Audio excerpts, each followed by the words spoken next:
Welcome back to Al Papick Field in Crete. We're at halftime between Doane University and Hastings College, the oldest intrastate rivalry in college football in this state. And we mentioned before we went to break, we had a very special treat for you, a very famous Hastings College alum, but you might know him for some other things as well. It's Dr. Tom Osborne joining us today on the Doane football broadcast. Hello, Coach. Thanks for taking the time. How are you today?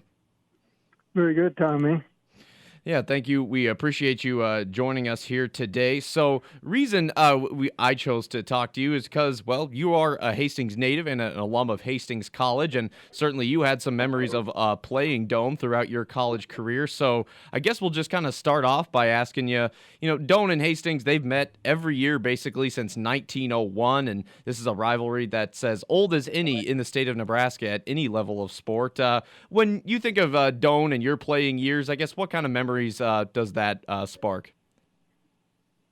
Well, since I played football, basketball, and ran track at Hastings, had a lot of interaction with Doane because I think we played Doane home and home in basketball, and then of course played them every year in football, and had many track meets where Doane was involved, and I guess one of the strongest memories I have of Doane was a memory where I didn't have a memory.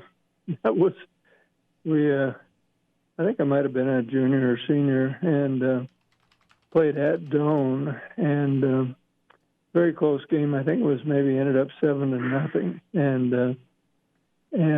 I didn't remember the fourth quarter, and kind of woke up in the shower and Oh my!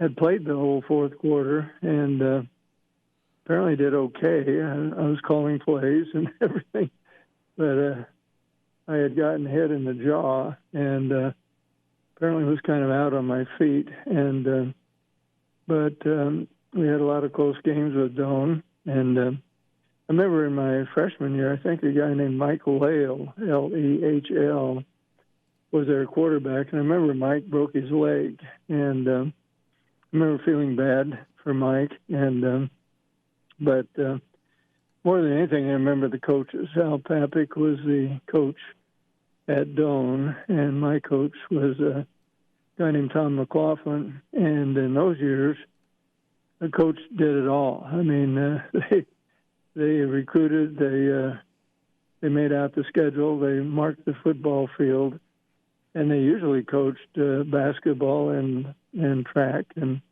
it was amazing. I don't know how they did it, and but they did. And of course, Al Papick later became a wonderful friend of mine. He worked for us in admissions here at the university, and then became the compliance director in the athletic department. And as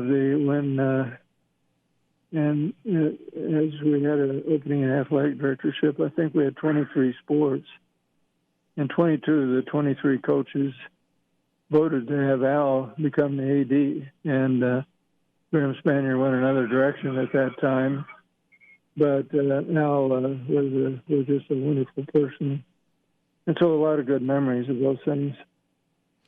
Yeah, of course, the field is now the namesake Al Papick Field. Was the head coach of Mm-hmm. Doane for 16 years, 80, 52, and 9. And he had a Mm-hmm.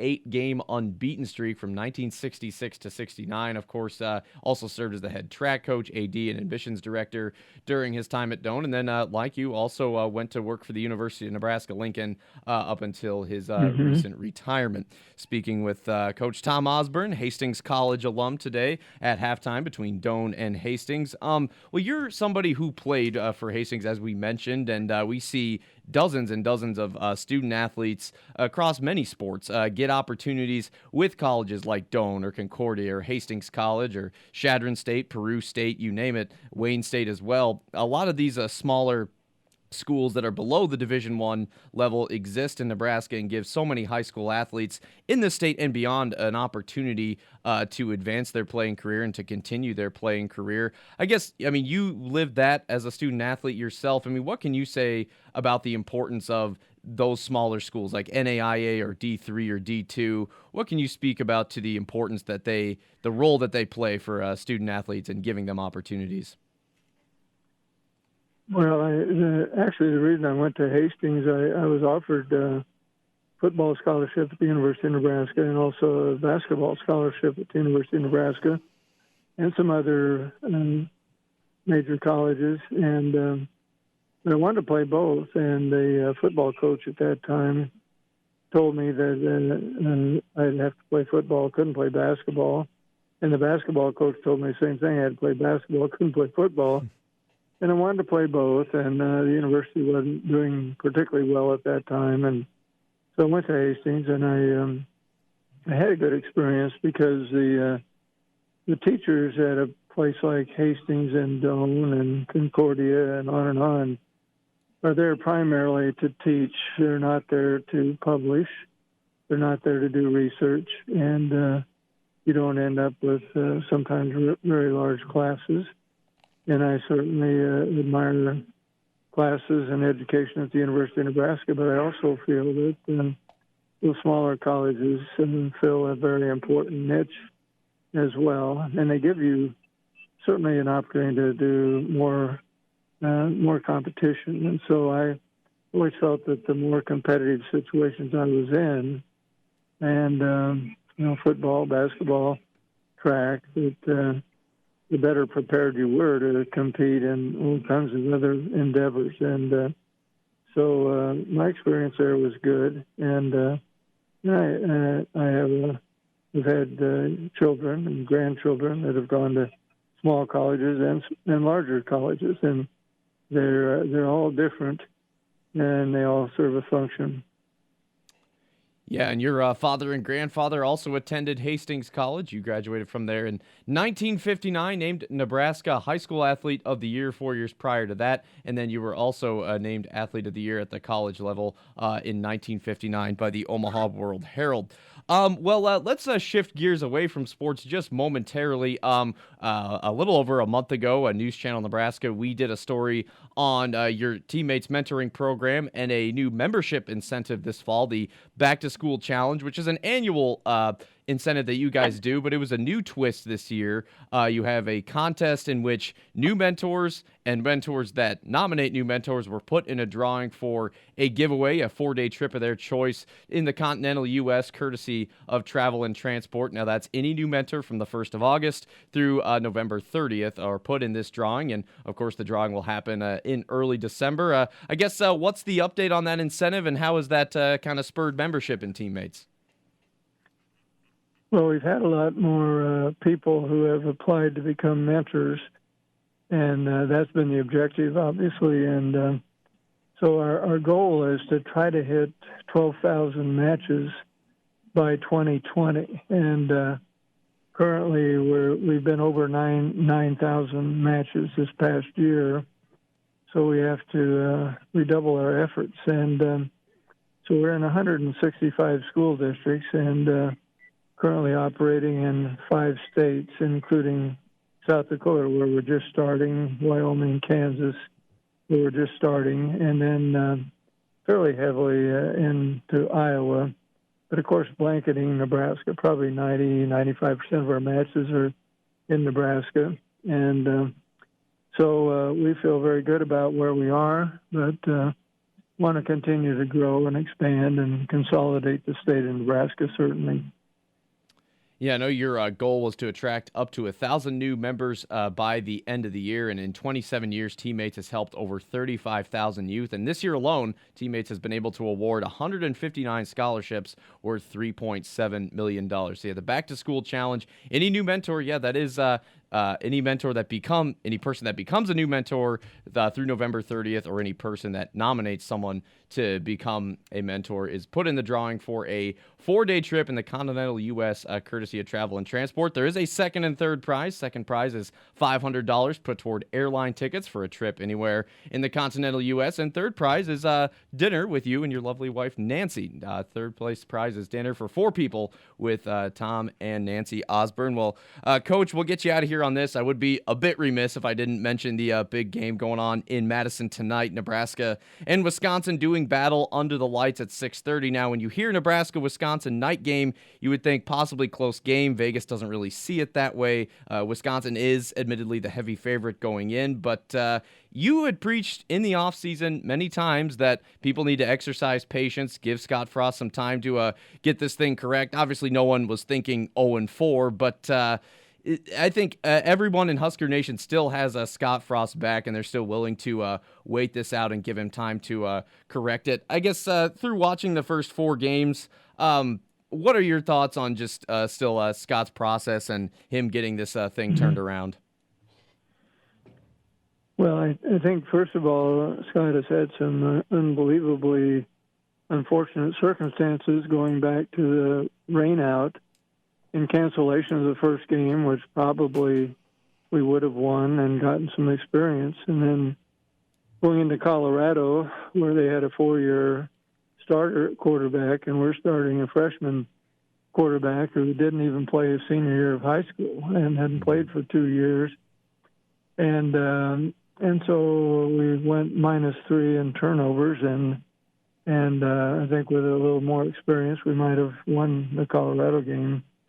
And then Martinez gets hurt and plays the Troy game with one quarterback, period. And Scott had to call a very conservative game. He couldn't expose Bunch to running the football because if he got hurt, that was it. And then, of course, they had all the penalties against Purdue and didn't play particularly well against Michigan. And so probably instead of being either 3-2 or 4-1, Nebraska's 0-4. And so that's been a difficult thing to watch.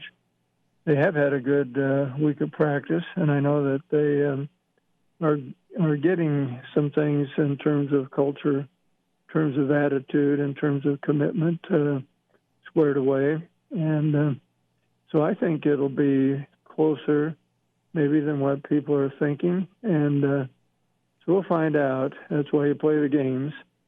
But they do have some players that are very dangerous, particularly on offense. Nebraska does. And so I think they'll score some points. And the big thing will be whether we can slow Wisconsin down enough to make it a tight ball game. So see what happens.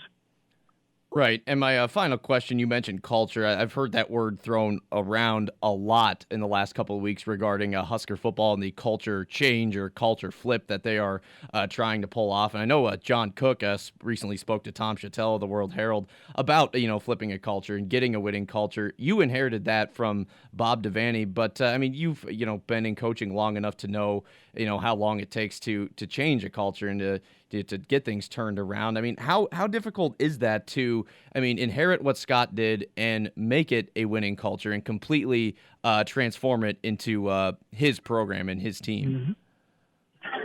Well, it takes time. And, one of the greatest coaching jobs that I saw done was done by Bill Snyder.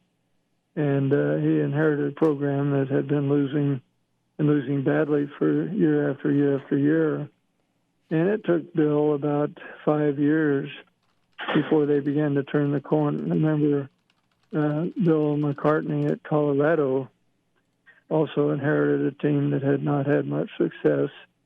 And it took Bill 4 or 5 years before they got to where they were winning on a fairly significant level. And so it's never as quick and easy as people think. And so there's a lot of bricks that need to be put in place, and I think that Scott is pushing the right buttons. And above all, he understands what needs to be done here, and so I think that every place is a little different. And the fact that Scott has a history here and knows what worked in the past and what needs to be done here, I think is certainly a plus.